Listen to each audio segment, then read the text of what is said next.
the last few weeks, we have been consulting with the church leaders, with the medical professionals, for us to have a deeper understanding of the vaccine and all the challenges and risks associated with it.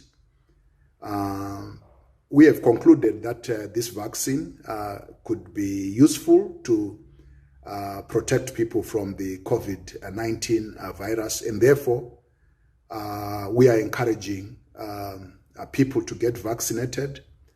I have been vaccinated myself, and I'm calling upon all our clergy and church leaders to get vaccinated. Arrangements are being made where they can be vaccinated in convenient places and times. We don't do it only for ourselves, but also for our congregants.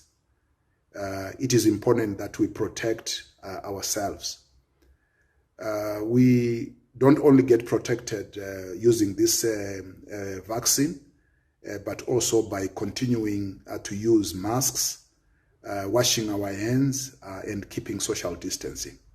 We pray that God continues to provide protection for us as we hear there's a new third wave coming up. We pray that God may watch over us so that we are safe to continue in service of Him and our neighbor.